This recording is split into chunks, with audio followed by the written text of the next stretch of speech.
हमारी संस्कृति, हमारे संस्कार सदा रहें हमारे साथ। सब्सक्राइब करें तिलक। हरि ओम। क्रोधात् भवति समोहः, समोहात् स्मृति विभ्रमः, स्मृति भ्रंशात् बुद्धिनाशो, बुद्धिनाशात् प्रणयस्यति। अर्थात क्रोध से उत्पन्न होता है मोह और मोह से स्मृति विभ्रम। स्मृति से भ्रमित होने पर बुद्धि का नाश होता है और बुद्धि के नाश होने से वह मनुष्य नष्ट हो जाता है। भगवत गीता के अध्याय 2 और श्लोक 63 में श्री कृष्ण ने बहुत ही सरल भाव से क्रोध से होने वाले हानि को समझाया है। क्रोध निर्णय को बिगाड़ देता है। जैसे सुबह की धुंध सूरज की रोशनी पर एक धुंधला आवरण बनाती है, क्रोध में मनुष्य ऐसी गलतियां कर बैठता है जिसका पछताना उसे बाद में पड़ता है, क्योंकि बुद्धि भावनाओं के धुंध से घिर जाती है। सात्विक जीवन के इस सफर में मैं शिवाली चैटर्जी आपकी साथी।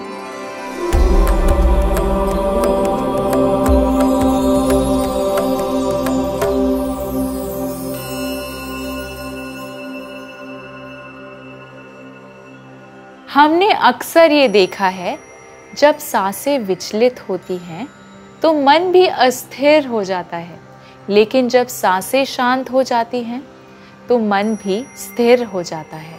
हमारे प्राणों की पूरी बागडोर इस श्वास पे ही तो निर्भर करती है।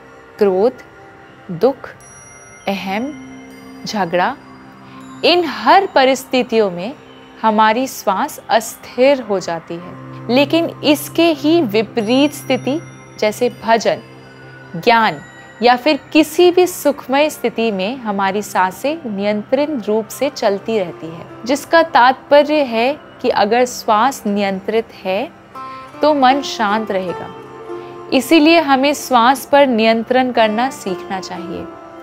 एक बार हम अपने श्वास पे नियंत्रण सीख गए तो इस चंचल मन को किसी भी विपरीत स्थिति में जाने से रोक सकते हैं। तो चलिए आज हम कुछ ऐसे प्राणायाम के बारे में बात करेंगे जो क्रोध और नियंत्रण करने में बहुत ही ज़्यादा सहायक साबित हुए हैं। प्राणायाम करने के कुछ नियम। आप सुबह खाली पेट करें या फिर खाने के बाद 3 से 4 घंटे का अंतर रखें। सूती के आरामदायक वस्त्र में इसका अभ्यास करें। अगर आप कमरे में करें तो ध्यान दें कि पंखा और एसी बंद रहे और कमरे के दरवाजे और खिड़की खोल कर रखें। हमेशा सीधे बैठें। अनुकूलन। अपनी चटाई पे किसी भी सुखदायक स्थिति में बैठ जाएं। हम कुछ समय के लिए सिर्फ आंख बंद करके अपनी श्वास पे पूरा ध्यान केंद्रित करेंगे, ताकि हमारा मन यहाँ वहाँ विचलित ना हो और पूरी तरह हमारे वश में आ जाए। गहरी सांस लेते हुए अपनी श्वास को नाभि के अंदर तक ले जाएं और श्वास छोड़ते हुए पेट को खाली करने तक श्वास बाहर छोड़ें। तो चलिए शुरुआत करते हैं पहले प्राणायाम की। समवृत्ति प्राणायाम, इक्वल ब्रीदिंग। सम का अर्थ है समान और वृत्ति का अर्थ है मानसिक उतार चढ़ाव। इसलिए समवृत्ति प्राणायाम का अनुवाद समान मानसिक उतार चढ़ाव श्वास के रूप में किया जाता है। यह एक सरल लेकिन अत्यधिक प्रभावी योग सांस लेने का व्यायाम है, जिसका अभ्यास कोई भी लगभग किसी भी समय कर सकता है। समवृत्ति प्राणायाम से होने वाले लाभ। इस प्राणायाम अभ्यास का मुख्य लाभ शरीर की नाड़ियों या ऊर्जा चैनलों के माध्यम से प्रवाहित होने वाले प्राण को समान और संतुलित करना है। मानसिक तनाव और चिंता को कम करने के लिए इस प्राणायाम का अभ्यास किया जाता है। ये प्राणायाम फेफड़ों में हवा के प्रभाव को बढ़ाने के लिए और फेफड़ों में ऑक्सीजन लाने के लिए आपकी क्षमता में सुधार करने का एक शानदार तरीका है। हृदय गति को धीमा करने, मस्तिष्क में ऑक्सीजन बढ़ाने में मदद करता है। चलिए देखते हैं इस प्राणायाम को कैसे करें। अपने हाथों के पिछले हिस्से को अपने पैरों पर रखें। हथेलियों को ज्ञान मुद्रा में रखें। सुनिश्चित करें कि आप अपने शरीर में तनाव नहीं पकड़ रहे हैं और कंधों को आराम देने के लिए विशेष ध्यान दें। यदि आप फर्श पर सहज नहीं हैं, तो एक कुर्सी का उपयोग किया जा सकता है, लेकिन सुनिश्चित करें कि पैर फर्श पर सपाट हो और पीठ सीधी हो। आप अपनी पीठ के बल लेटकर भी इसका अभ्यास कर सकते हैं। मुंह बंद करके धीमी, सम और निरंतर प्रवाह में नाक के माध्यम से श्वास लें और निकालें। एक डायफ्रामिक सांस का उपयोग करें ताकि पेट ऊपर उठे और छाती में बहुत कम या कोई हलचल ना हो। अपनी सांस को जितना हो सके धीमा और गहरा करें। सबसे महत्वपूर्ण बात यह है कि अपनी गति से शरीर के अंदर और बाहर सांस लें। यदि आप संघर्ष करना शुरू करते हैं तो लंबाई और श्वास की संख्या कम करें। 4 की गिनती के लिए श्वास लें और 4 की गिनती के लिए श्वास को बाहर रोकें। शुरुआत में बहुत जल्दी नहीं, पर धीरे धीरे गहरी सांस लें। इस चक्र को केवल तब तक जारी रखें जब तक आप मौजूद रह सकते हैं और सांस लेने के अभ्यास पर ध्यान केंद्रित कर सकते हैं। दूसरा, अनुलोम विलोम प्राणायाम।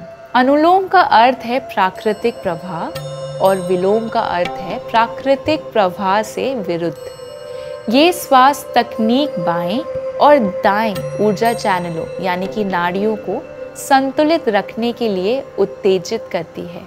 त्रिदोषों, 3 अशुद्धियों वात, पित्त और कफा पर संतुलित बनाए रखने के लिए भी ये सबसे अच्छा प्राणायाम है। त्रिदोष के असंतुलन से हमारा प्रतीक्षा प्रणाली, इम्यून सिस्टम कमजोर हो जाता है। अनुलोम विलोम प्राणायाम इम्यून सिस्टम को बढ़ावा देने के लिए सबसे सरल श्वास तकनीक है। अनुलोम विलोम प्राणायाम किसे नहीं करना चाहिए? यदि आपको हृदय संबंधी गंभीर समस्याएं हैं और उच्च रक्तचाप है, तो आपको अनुभवी प्रशिक्षण की प्रत्यक्ष देखरेख में इसका अभ्यास करना चाहिए। अनुलोम विलोम प्राणायाम के लाभ: इसका नियमित अभ्यास श्वसनीय शोध, दमा, मधुमेह, वात रोग, पेट में गैस, माइग्रेन, गैस्ट्रिक समस्याएं, खर्राटे, रक्तचाप जैसे रोगों को ठीक करने में भी सहायक पाया गया है। तनाव को कम करता है, एकाग्रता और धैर्य बढ़ाता है, रचनात्मकता शक्ति और निर्णय लेने की क्षमता विकसित करता है। अपनी रीढ़ की हड्डी को सीधा रखते हुए आराम से बैठ जाएं। आप पद्मासन या सुखासन में बैठ सकते हैं। यदि आपको सहायता की आवश्यकता है तो कृपया मुड़े हुए गलीचे, चटाई या तकिए के साथ ऐसा करें।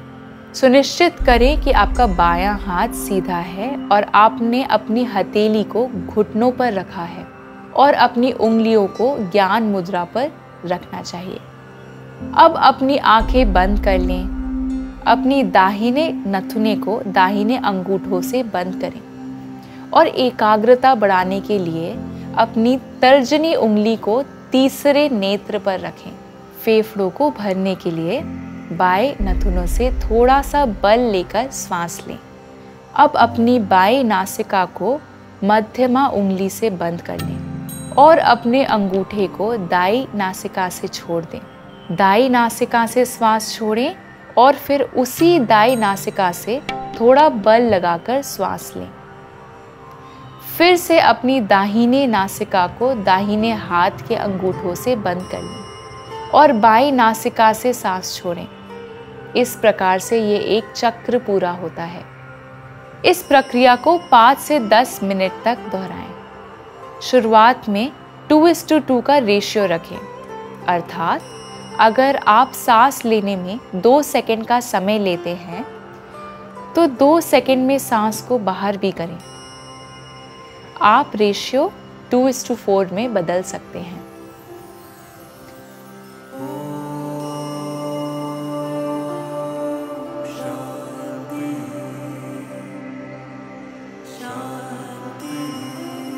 तीसरा, भ्रामरी प्राणायाम। भ्रामरी संस्कृत का एक शब्द है जिसका अर्थ है भंवरा। जब हम इस प्राणायाम का अभ्यास करते हैं तो भंवरे की गुंजन की तरह आवाज़ उत्पन्न होती है और इसीलिए इसे भ्रामरी प्राणायाम कहा जाता है। भ्रामरी प्राणायाम कौन ना करे? इस प्राणायाम को कोई भी कर सकता है, बस इसे अनुभवी योग गुरु के मार्गदर्शन में करें।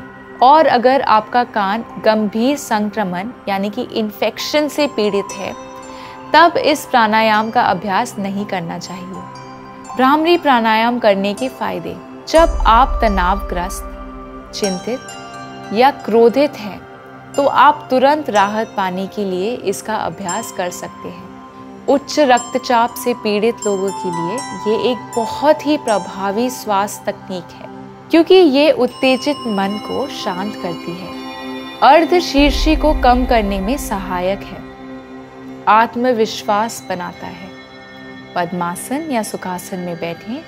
अपनी रीढ़, गर्दन और सिर को आराम से कंधों के साथ सीधा रखें। सुनिश्चित करें कि आपके चेहरे की मांसपेशियां ढीली हैं। अपने होठों को आराम से जबड़े से हल्के से स्पर्श करते हुए रखें। अपनी आंखें बंद करें और अपनी तर्जनी उंगलियों को अपनी आंखों के ठीक ऊपर हल्के से रखें। अब अपने कानों को बंद करने के लिए अपने अंगूठे को कान के ऊपर कुछ इस प्रकार से रखें। अपनी मध्य उंगलियों को नाक के ऊपरी स्थल पर रखें। अनमिका उंगलियों को होठ के ऊपरी स्थल पर रखें और कनिष्ठ उंगलियों को होठ के निचले हिस्से पर रखें। अपने मन को अपनी बाहों के बीच केंद्रित करें और कानों को बंद करने के लिए अंगूठों से धीरे से दबाव डालें और एक ही समय में गहरी सांस लें। अपने मुख को बंद ही रखें और ओम की गुनगुनाहट के साथ अपनी नाक से धीरे सांस छोड़ें।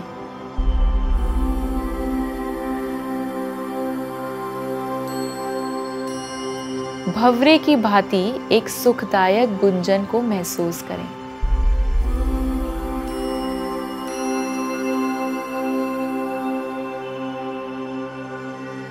चौथा, शीतली प्राणायाम। शीतली का अर्थ है शीतल और इसका अर्थ शांत, विरक्त और भावहीन भी होता है।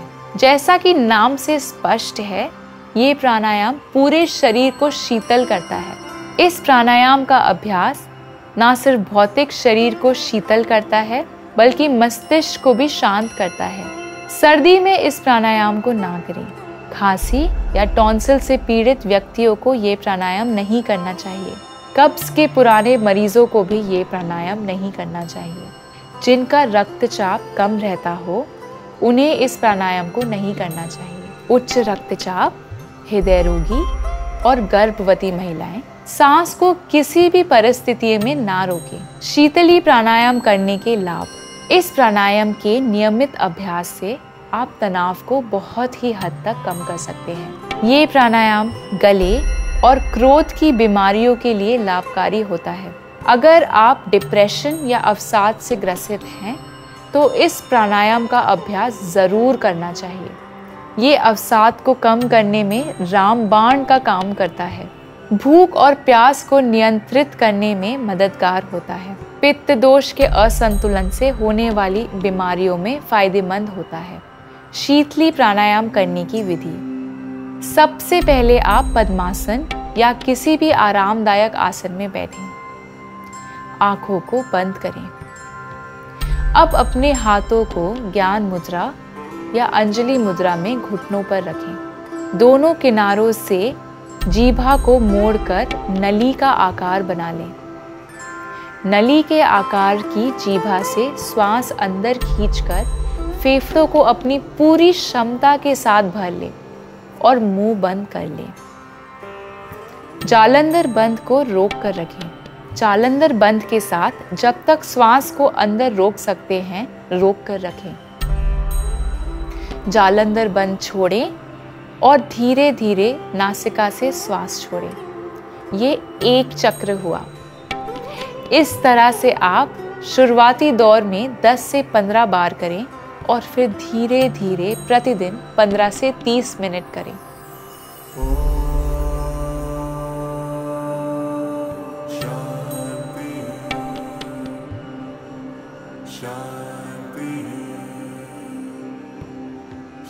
पांचवा, चंद्र भेदन प्राणायाम। चंद्र भेदी प्राणायाम एक सरल और प्रभावी श्वास तकनीक है। चंद्रमा शीतलता का प्रतीक है, इसीलिए इस प्राणायाम को करने से हमें शरीर में शीतलता का अनुभव होता है। ये शरीर को ठंडा रखने के लिए सबसे अच्छी और प्रभावी श्वास प्रक्रिया है। चंद्र शब्द का अर्थ चंद्रमा है और भेदन का अर्थ छेदना और प्रवेश करना है। इसे चंद्र भेदी नाम से भी जाना जाता है। चंद्र भेदन प्राणायाम कौन ना करें? सर्दी में इस प्राणायाम को ना करें। खांसी या टॉन्सिल से पीड़ित व्यक्तियों को ये प्राणायाम नहीं करना चाहिए।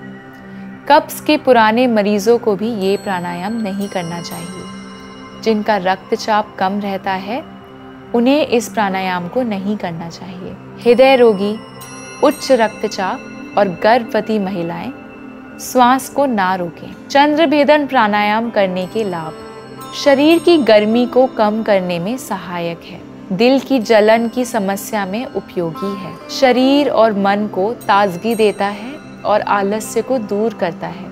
उच्च रक्तचाप में बहुत ज्यादा असरदार साबित हुआ है। चंद्र भेदन प्राणायाम ज्वर यानी कि फीवर में उपयोगी है। पित्त के प्रभाव को कम करता है। इस प्राणायाम के नित्य अभ्यास से मन स्थिर हो जाता है। तनाव और अन्य मानसिक समस्याओं को कम करने में उपयोगी है।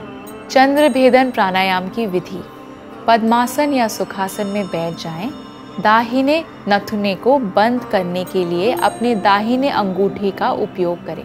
बाईं नाड़ी से धीरे धीरे और गहरी सांस लें जब तक कि आपके फेफड़े अधिकतम हवा से भर न जाएं। सांस को कुछ देर के लिए रोकें।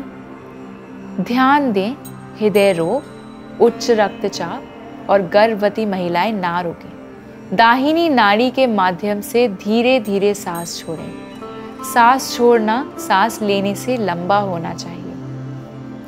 इस प्रक्रिया को करीब 10 बार दोहराएं।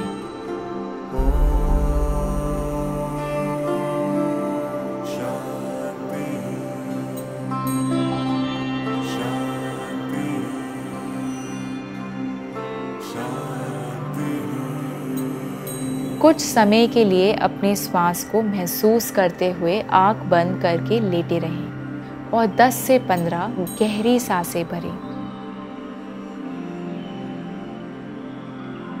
धीरे से अपने दाहिने ओर करवट बदलें और अपने बाएं हाथ का सहारा लेते हुए सुखासन में बैठ जाएं।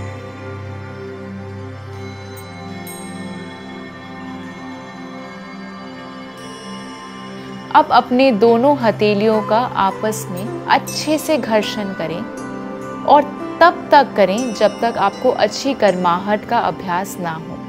अब धीरे से हथेलियों में उत्पन्न हुई ऊर्जा को अपने आंखों में हल्के हाथों से रखें। ध्यान रखें हथेलियों से आंखों पर कोई भी दबाव नहीं देना है। धीरे से अपनी हथेलियों को देखते हुए आंख खोलें। स्वस्थ रहें, प्रसन्न रहें। आत्मा और परमात्मा के मिलन की इस सात्विक जीवन यात्रा में हमारे संग चलें। दिव्य शक्ति की कृपा आप सब पर बनी रहे। हरि ओम तत्सत।